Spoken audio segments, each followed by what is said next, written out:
Veremos qué sucede. Estoy un poco nervioso. Voy a resolverles el parcial número 4 de física del grupo 01. El primer punto, que consta de 5 numerales, vamos a ver cada numeral. A. Si se aumenta la corriente por una bobina, aumenta su inductancia. Ustedes saben que la inductancia es independiente de la corriente que circule por esa bobina. Siempre la inductancia va a depender solamente de las dimensiones de la bobina, del número de espiras que tenga la bobina, las dimensiones y del núcleo que tenga la bobina, pero no va a depender de la corriente. Entonces, esto es falso. ¡Sí! No depende de la corriente, ya que si aumenta la corriente, aumenta el flujo. Si disminuye la corriente, disminuye el flujo. Y ustedes ven que la inductancia se define como la relación entre el flujo por unidad de corriente. Claro, aquí está N espiras, que es flujo concatenado. Pero lo que importa es que si la corriente aumenta, aumenta el flujo. Si la corriente disminuye, disminuye el flujo. Por lo tanto, la inductancia, que es una característica de todo conductor, es una constante, y esa constante resulta ser la relación entre la corriente con el flujo. Por lo tanto, repito, es falso. Ah, sí, es un buen punto, es un buen punto. B. Dice así: un conductor por el cual circula corriente continua tiene inductancia. Claro, tiene inductancia. ¡Ya no aguanto, ya no aguanto! Verdadero, ya que aunque circule corriente continua o corriente alterna, siempre todo conductor va a tener su inductancia porque es algo propio del conductor, así como la capacidad es algo propia de un condensador y la resistencia es algo propio, intrínseco a un conductor. Entonces el numeral B es verdadero, no importa si circula corriente continua o corriente alterna por esa bobina o ese elemento inductivo, siempre va a tener ese elemento inductancia o ese conductor o el conductor. Verdadero. C. La susceptibilidad magnética de un material ferromagnético depende del campo magnético aplicado. Esto es verdadero, porque al ser un material ferromagnético, y si vemos en el ciclo de series de un material ferromagnético que es M contra H, vemos que no es una línea recta, solamente en el primer cuadrante. Eso nos indica que la susceptibilidad depende de la intensidad del campo magnético. Si no dependiera, eso nos daría una línea recta. Pero como es una línea curva, más o menos es esta manera, pues hablando en el primer cuadrante, ya que eso se comporta como un ciclo de histéresis de esta manera, material ferromagnético, estoy hablando de esta parte, miren que la curva no es una línea recta. Eso nos indica que el material ferromagnético, sí, de su susceptibilidad, sí depende del campo magnético aplicado. Por lo tanto, esto es verdadero. No tengo pruebas, pero tampoco duda. Numeral D. Numeral D dice así: en ausencia de un campo magnético externo, la magnetización de los materiales paramagnéticos es cero. Eso es verdadero.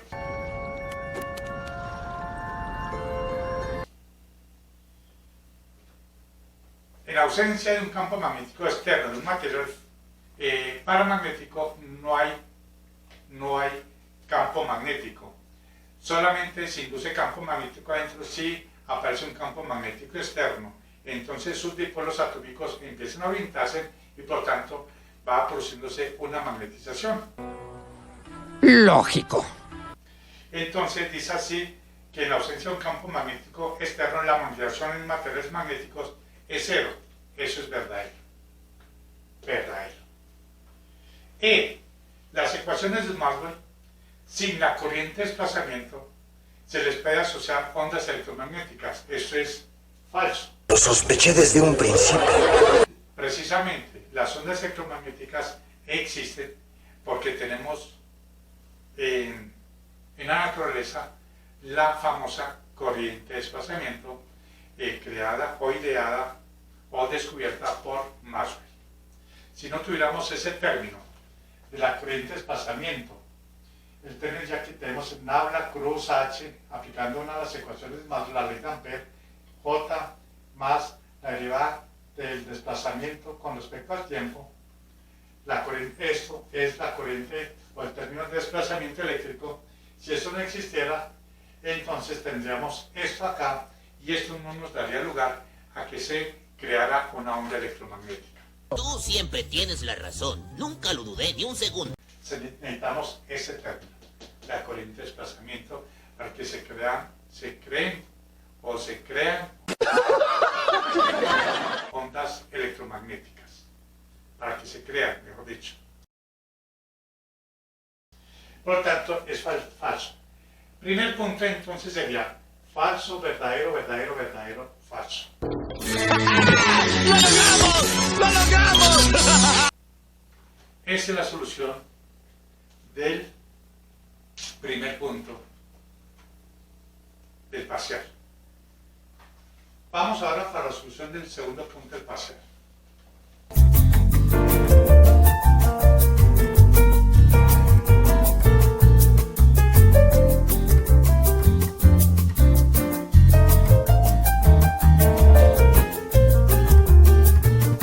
Una eternidad más tarde.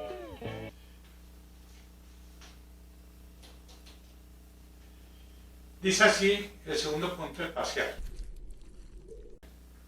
Tenemos un circuito compuesto por una fuente de voltaje, una resistencia R1, una resistencia R2, aquí está en serie con una inductancia L, y en paralelo tenemos una capacidad.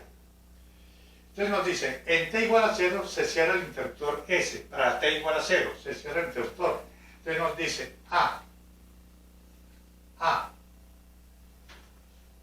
hallar la corriente inicial, o sea en el instante inicial cuando se cierra el interruptor S, hallar la corriente inicial por cada uno de los elementos. Hagamos esa primera parte.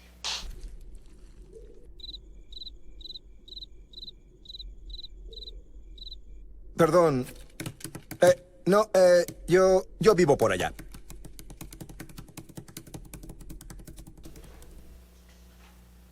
Tenemos,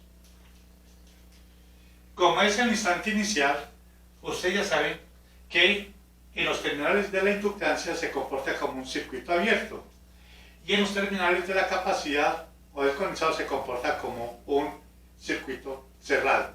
Por tanto, el circuito equivalente nos quedaría de esta manera. O sea, para t tendiendo a infinito, o sea, tendiendo a, digamos, t igual a 0, o sea, el instante inicial. ¿Cómo nos quedaría el circuito? Nos quedaría de esta manera. La fuente de voltaje, la resistencia, la otra resistencia R2, y acá tenemos los terminales de la bobina abiertos, porque en el estado inicial se comporta como un circuito abierto. Ese sería R1, R2, y acá tenemos el circuito cerrado del condensador. Entonces tenemos más, menos, y ese sería el circuito equivalente en el instante inicial, o sea, para t igual a 0, en el momento que se cierra el interruptor S. Eso tiene sentido para mí. Ahora sí, con base a este circuito, hallemos las corrientes. Por aquí no hay corriente, por lo tanto podemos decir que I sub R2 es igual a 0, I sub L igual a 0, I sub L igual a 0, ya que esto está abierto. Por lo tanto, como esto está abierto, la corriente que circula sería esta de acá. Entonces, por tanto, la corriente I sub R1 sería igual a la diferencia de potencia, que es el voltaje de la fuente, dividido por la resistencia R1, ya que esto se comporta como un simple alambre, ya que es un cortocircuito en los terminales, repito, para t igual a 0. Esta es la corriente I sub R1. Y la corriente I sub C es la misma corriente I sub R1, igual a B sub R1. Esos son los valores de las corrientes por cada uno de los elementos en el instante t igual a 0.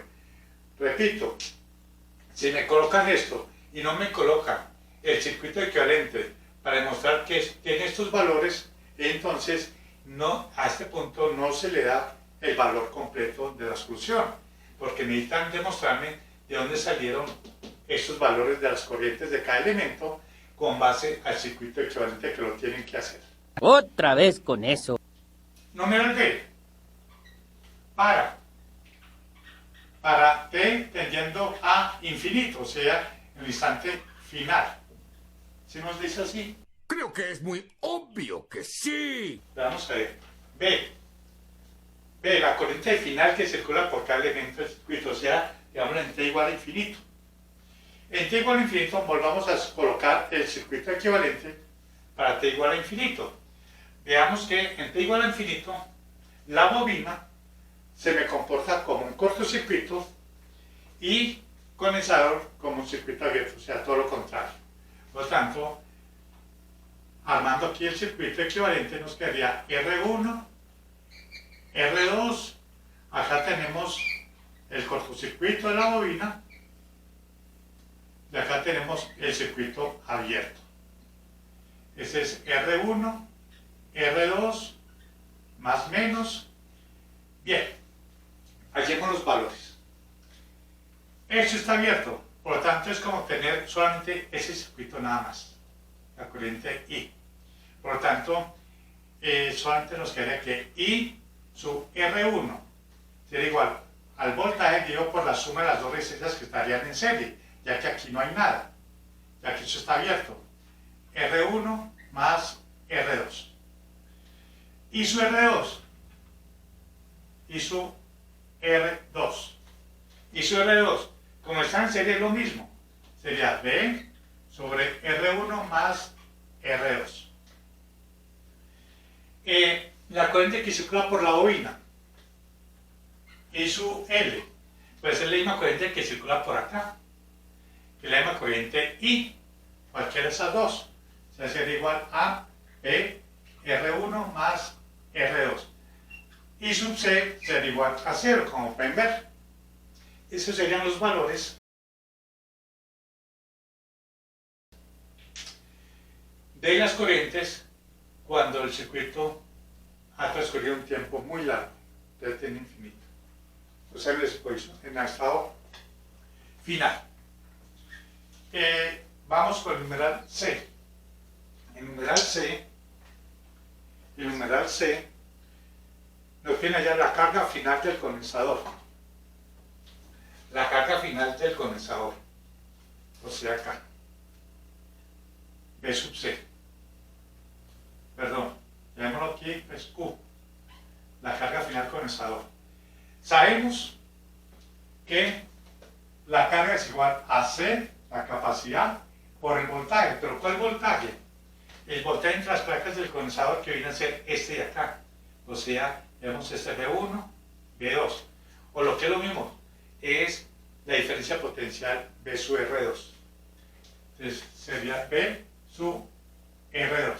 O sea, la diferencia potencial en R2, que es la misma diferencia de potencia entre las placas del condensador. Calculemos B sub R2. Por divisor de tensión, B sub R2 será igual a la corriente que circula por acá, multiplicado por R2, Pero ¿cuánto es la corriente? B sub R2, la corriente, ya la hemos visto acá, la corriente que circula por acá, esa corriente I, la que circula por acá, es B sobre R1 más R2. O sea, la corriente es B sobre R1 más R2. Y lo multiplicamos por R2. Ese es el voltaje acá, que es el mismo voltaje B sub C. Digamos que ese es el mismo voltaje B sub C. Y por acá, B sub C, voltaje del condensador. o B sub R2. Bueno, es lo mismo, entonces tenemos que Q es ser igual. C por B R2 sería C por B R2 sobre R1 más R2. Y aquí tenemos el valor de la carga que se acumula en las placas del condensador en el instante final. No me esperaba eso. Pero me esperaba no esperar nada, así que no cuenta. C por B, donde B es la diferencia potencial en la resistencia R2, que es la misma diferencia potencial en el condensador. B sub R2. ¿Y cómo calculamos B sub R2? Una divisor de tensión. O simplemente decimos corriente que circula por acá por R2. Esa es la diferencia potencial de 1 a 2. Pero la corriente que circula por acá, la acabamos de hallar por acá, es esta, que es B sobre la suma de estas dos en serie. R1 más R2. Luego, reemplazamos. Sería C por B. Y ahí está. Ese es el numeral C. El D. El D nos preguntan hallar las ecuaciones para hallar las corrientes de malla. Hay dos corrientes, mira acá, para cualquier tiempo T, solamente les estaba pidiendo las expresiones de las dos ecuaciones por la ley de mallas. Entonces, aquí tenemos una ecuación, llamémosla I1, y una ecuación I2. ¿Cuál es la ecuación I1?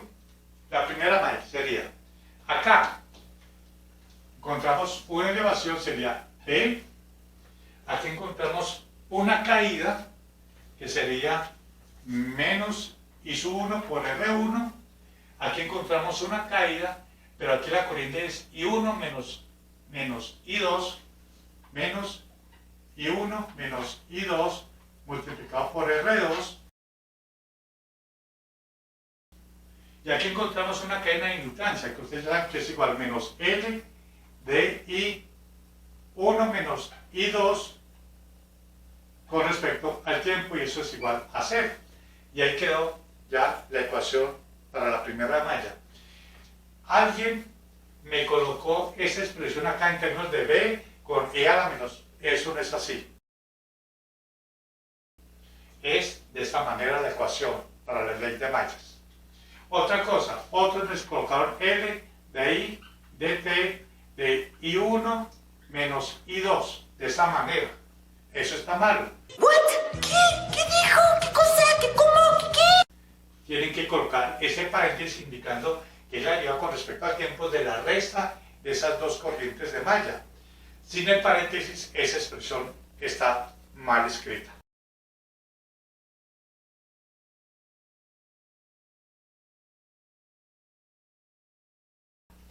Esa expresión queda mal escrita sin un paréntesis, porque una cosa es esto, que según eso estaría derivando con respecto a la corriente 2, pero nada más, y restando la corriente, I1 y restando la corriente I2, y eso no es así. Tiene que colocar el paréntesis indicando que la deriva es con respecto a la resta de esas dos corrientes de malla. Bien, vamos para la otra ecuación. Para la otra ecuación de la malla 2, partamos desde acá. Aquí encontramos una caída, que sería I2 menos I1 menos L de I2 menos I1 con respecto al tiempo, que es la caída en la inductancia. Aquí encontramos otra caída, pero en la resistencia, que sería I2 menos I1 menos R2 I2, bueno, coloquémoslo primero la corriente con el coeficiente primero, sería R2 I2 menos I1, esta caída sería I2 menos I1 por R2, y menos esta caída en la inductancia, en la capacitancia, la caída de potencia de la calle. Ustedes saben, en términos de la corriente sería igual a menos 1 sobre C, la integral de I 2, porque la corriente que circula por acá es la corriente I2. I2 de t, si se quiere, es de 0 hasta un tiempo t, cualquiera. Llegamos al mismo punto del nodo de partida, igual a 0. Así nos quedarían las dos ecuaciones. ¡Logró, señor! ¡Lo logré! ¡Lo logró! ¡Lo logré! Para hallar las corrientes en cada uno de los elementos para cualquier tiempo t. De esta manera. Así es la solución del numeral d. Bien. Y así la solución para el punto número 1. Recuerden que me tienen que colocar los circuitos equivalentes para el estado inicial y para el estado final. Otra vez con eso. Y con base en los circuitos hallar las corrientes. Algunos no me colocaron el circuito equivalente, eso se le resta algunas décimas. ¡Ya basta! Otros escribieron aquí la ecuación, pero no colocaron aquí el paréntesis, o sea que la expresión está mal escrita. ¡Ya no aguanto! ¡Ya no aguanto! Debe tener un paréntesis acá porque es la L de I de T, pero en este caso la corriente es la resta de estas dos corrientes de malla que circulan por la inductancia. Este es de I2 menos de I1. Lo observen mejor. Este es de I1 menos de I2. O sea, I2, I1, y aquí está I1, I2. Aquí es I2, I1. Ahí como estaba escrito ahí. Entienden que lo estoy colocando más claro. Ese es I2, que es la corriente que circula solamente por el condensador. Bien, esta es la solución del parcial para el grupo 0,1. ¡Ay, qué fácil! ¡No! ¡Póngame un problema más difícil! Problema resuelto.